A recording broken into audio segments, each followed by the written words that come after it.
बोलो जयकारा बोल मेरे श्री गुरु महाराज की जय। श्री नंगली निवासी भगवान की जय। श्री परमहंस दयाल जी महाराज की जय। श्री नंगल विहालन भगवान की जय। श्री परम गुरु भगवान की जय। जय सच्चिदानंद जी।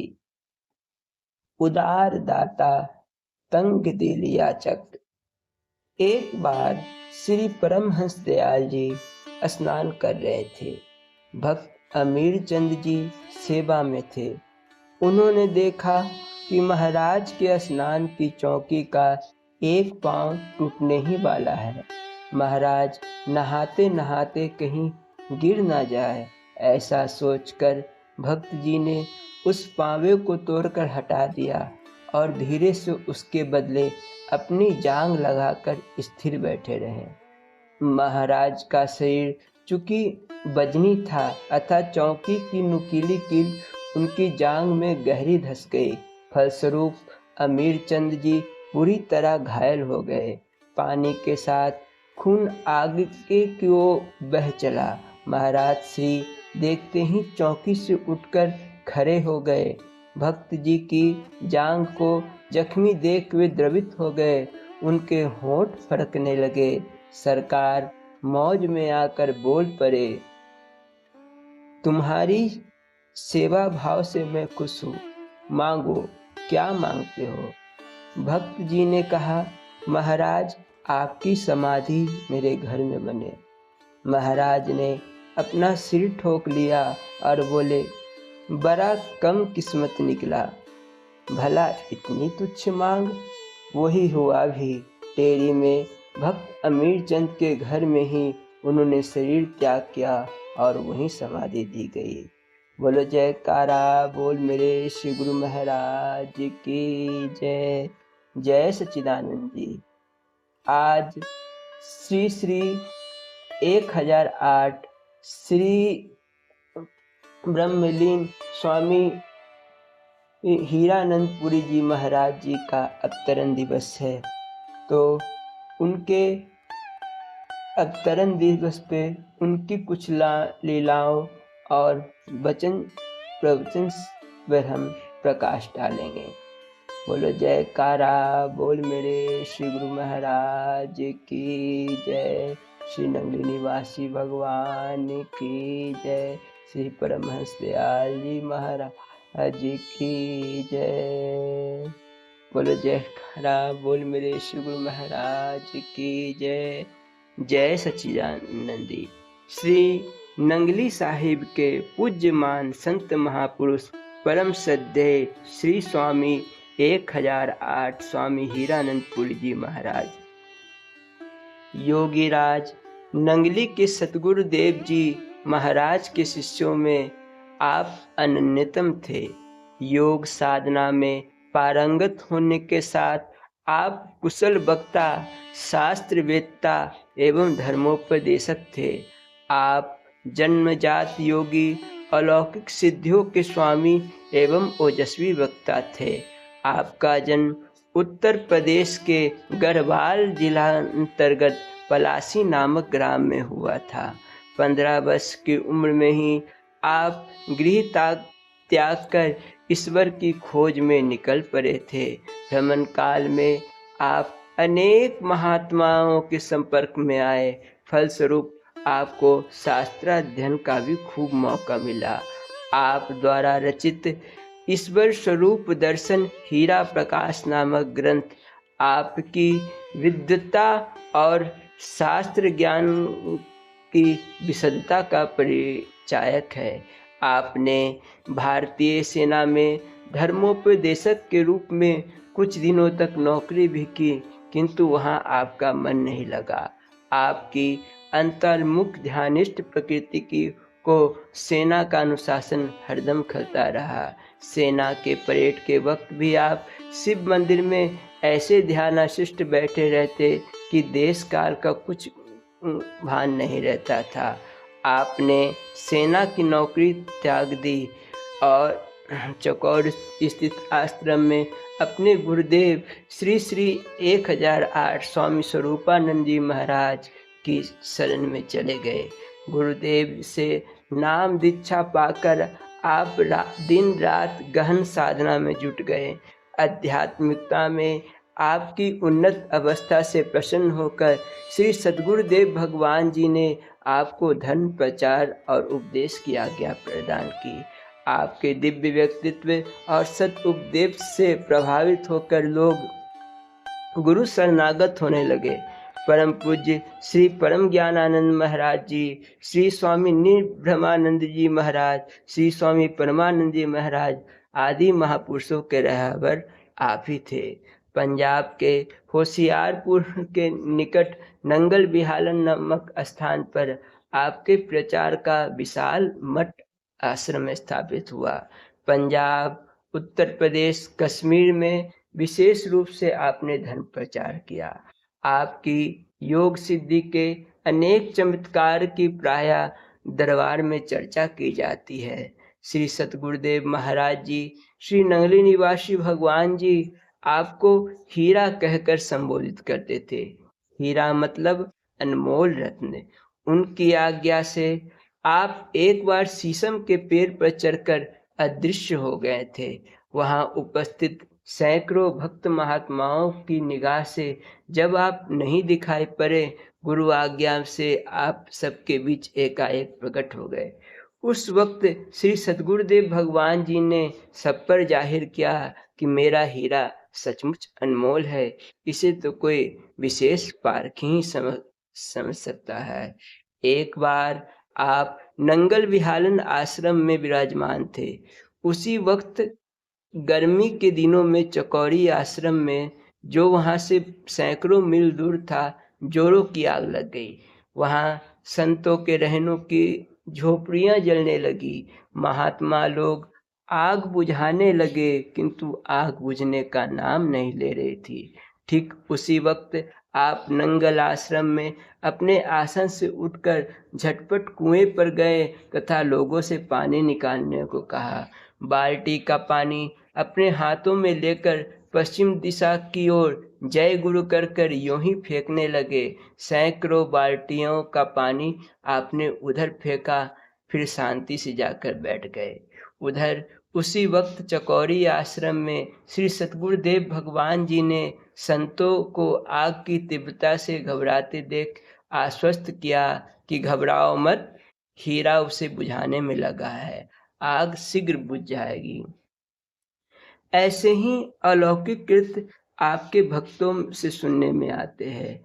सन 1962 में श्री नंगली साहिब के विशाल गुरु मंदिर का उद्घाटन आपके कर कमलों से संपन्न हुआ था। सन 1964 की 7 जनवरी को चंडीगढ़ में आपने अपना पार्थिव शरीर को त्याग कर महासमाधि प्राप्त की।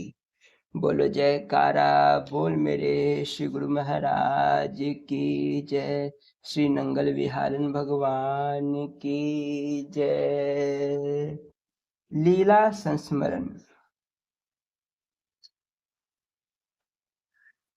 बोलो जयकारा बोल मेरे श्री गुरु महाराज की जय। देसी घी नहीं प्रेम। श्री नंगल महाराज जी जब छिहरठा अमृतसर में थे तो उनका प्रवचन Amritsar sugar and general mills के बरामदे में होता था। मिल के मालिक सरदार शमशेर सिंह जी आर्य समाजी विचारधारा के थे। वे महाराज जी के सत्संग में तो आते नहीं थे, परंतु अपने दफ्तर की खिड़की खोलकर श्री महाराज जी के अमूल्य सुंदर प्रवचनों को सुधा को श्रवण करते थे। एक दिन जब प्रवचन समाप्त हुआ तो वह भी वहां पर आ गए। उन्होंने श्री महाराज जी को प्रणाम किया। श्री महाराज जी ने आशीर्वाद दिया। सरदार शमशेर सिंह जी ने श्री महाराज जी से प्रार्थना की और कहा, मैं आपको मामूली साधु समझता था, आप तो सही मानों में सत्य नाम के जानने और जनाने वाले हैं। आप सच्चे योगी हैं, महापुरुष हैं, सद्ज्ञानी ज्ञानी हैं। मेरी आपसे यह प्रार्थना है कि आप जब भी यहाँ पधारे, जितने दिन भी यहाँ पर ठहरे, दोनों समय भोजन हमारे घर ग्रहण करें, क्योंकि आपके ये भगत गरीब मजदूर हैं। ये लोग आपके लिए योग्य भोजन बनाने में समर्थ नहीं हैं। ये लोग वनस्पति घी तथा तेल आदि का प्रयोग करते हैं। हमारे यहाँ आपको शुद्ध देसी घी में बनी साग तरकारी मिल जाया करेगी। इस तरह आपका स्वास्थ्य भी ठीक रहेगा और हमें दर्शन लाभ भी मिलता रहेगा। सरदार जी की यह बात सुनकर श्री नंगल महाराज जी ने फरमाया, सरदार जी, हम यहाँ देसी घी खाने नहीं आए हैं, हम तो अपने प्रेमियों के प्रेम की परख करने आए हैं। रही बात वनस्पति घी या तेल की, सो जिस भाव से ये लोग साग सब्जी बनाकर खिलाते हैं, उससे बड़ा आनंद प्राप्त होता है, स्वास्थ्य भी ठीक रहता है। हमारे नज़दीक पदार्थ की नहीं, प्रेम की महानता है। हमें प्रेम चाहिए, पदार्थ नहीं। इतनी बात सुनकर सरदार जी ने पुनः श्री महाराज जी के श्री चरणों में सिर झुका दिया। ऐसे गरीब निवास थे हमारे नंगल महाराज जी, अपने भक्तों के प्रेम के भूखे। हरिओम तत्सत। बोलो जयकारा, बोल मेरे श्री गुरु महाराज की जय। श्री नंगली निवासी भगवान की जय। श्री परमहंस दयाल जी महाराज की जय। श्री नंगल महाराज भगवान की जय। ओम जय सच्चिदानंद जी।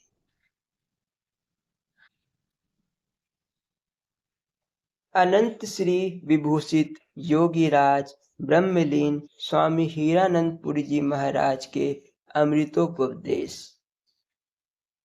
सज्जनों, भक्ति शब्द का अर्थ साधारण समझ सकते हैं। भक्ति अथवा भक्त एक ही शब्द है। भक्त कहते हैं भक्ति करने वालों को, और भक्ति कहते हैं भक्त के लक्षण को, अर्थात भगवत भजन को। प्रभु की भक्ति अनेक प्रकार से होती है, और भक्तों ने भी कई प्रकार की भक्ति द्वारा भगवान को प्राप्त करके संसारियों के लिए भक्ति का नमूना दर्शाया है। ऋषि मुनि तपस्वी तो वनों में जाकर जप तप सुमिरन अथवा योगाभ्यास द्वारा भक्ति करते हैं। संत महात्मा राजयोग, मंत्र योग, लाभ योग आदि युक्तियों से भक्ति करते हैं, और गृहस्थी लोग गृहस्थी में रहकर ही प्रेम पूर्वक कई प्रकार की मूर्तियों के द्वारा सगुण तथा निर्गुण की उपासना करते हैं। भगत शब्द 3 अक्षरों के मेल से बना। भगता। भा कहते हैं भूलोक यानी संसार, गा नाम है गति का, और ता कहते हैं तरने को, अर्थात जो मनुष्य संसार से निर्मुक्त होकर परम गति को प्राप्त कर ले, उसका नाम है भगत। ऐसे ही भक्तों के लिए भगवान कृष्ण ने कहा है कि हे मेरे भक्त, मेरे रूप में लीन होकर मेरा ही रूप बन जाते हैं। उपनिषदों का कथन है, ना चा पुनरावर्तते, अर्थात ऐसे भगत फिर आवागमन जन्म मरण में नहीं आते। किंतु इस प्रकार के भगत जो दिखावे के लिए मंदिरों में जाते हैं अथवा मोटी मालाएं पहनकर लंबी तिलक लगाते हैं, वे भगत नहीं, वे जगत को ठगने वाले हैं। भक्त का जीवन, भक्त का सर्वस्व, भक्त का आधार केवल भक्ति है। प्रभु के नाम सुमिरन, प्रभु की छवि का ध्यान अथवा प्रभु के रूप में लीन होना ही भक्त का लक्षण है। तो भक्त को भक्ति किस प्रकार करनी चाहिए? केवल शुद्ध मन से तन मन धन वचन प्रभु के अर्पण कर दे, स्वयं प्रभु का हो जाए और प्रभु को अपना ले। भगवान राम जब वन में गए तो हजारों वर्ष के तप करने वाले तपस्वियों, ऋषियों, मुनियों के आश्रम में ना जाकर सबसे पहले सबरी के आश्रम में गए। कारण कि सबरी निश्चल, निष्कपट, निर्माण भक्ति थी, और भगवान भी ऐसे ही भक्त को उत्तम पदवी देते हैं जो अहंकार रहित निष्काम भक्ति करे। बोलो जयकारा बोल मेरे श्री गुरु महाराज की जय। श्री नंगल महाराज जी का कृपा पत्र। प्यारे प्रेमी, शुभ आशीर्वाद।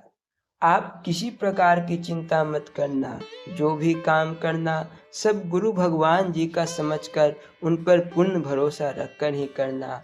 उनके आशीर्वाद से आपका सर्व कार्य पूर्ण रूप से सफल हो जाएगा। आप गुरु भगवान जी को सर्व समय अपने अंग संग समझो। जैसा भाव गुरु के स्थूल शरीर के सामने हो, वैसा ही अन्य समय भी होना चाहिए। यदि आपका इस प्रकार का श्रद्धा भाव होगा तो आपको आत्मिक कल्याण के मार्ग से गिराने में कोई समर्थ नहीं होगा। प्यारे प्रेमी, आपको हमारी आज्ञा है कि आप अभ्यास वैराग्य में सर्व समय तत्पर रहें। जिस प्रकार हमने तुमको अपनाया है वैसे ही तुम भी हमको अपनाओ। जब तुम हमारे और हम तुम्हारे हो गए तो फिर कल्याण कहाँ हुआ। गिरे हुए मनुष्यों की संगति कभी भूल कर भी नहीं करनी चाहे वह साधु रूप में ही क्यों न हो। गुरु सेवक वैराग्यवान और अभ्यासी की संगत तो तुम खोज कर भी करो, चाहे वह गृहस्थी क्यों न हो। ऐसी संगति से सेवा भक्ति में दृढ़ता आती है। दुनिया की ओर से अंधा गूंगा बहरा बन जाओ, इसी को त्रिदंडी कहते हैं। प्यारे प्रेमी, गुरु भगवान जी की मौज में ही अपनी आत्मिक उन्नति व कल्याण समझो। इति शुभम। ओम शांति ही शांति ही शांति ही। बोलो जयकारा बोल मेरे श्री गुरु महाराज की जय। श्री नंगली निवासी भगवान की जय। श्री परमहंस दयाल जी महाराज की जय। श्री नंगल बिहारी भगवान की जय। श्री परम गुरु भगवान की जय। श्री नंगल महाराज जी के चरण कमलों में इस दास का कोटि सा प्रणाम। जय सच्चिदानंद।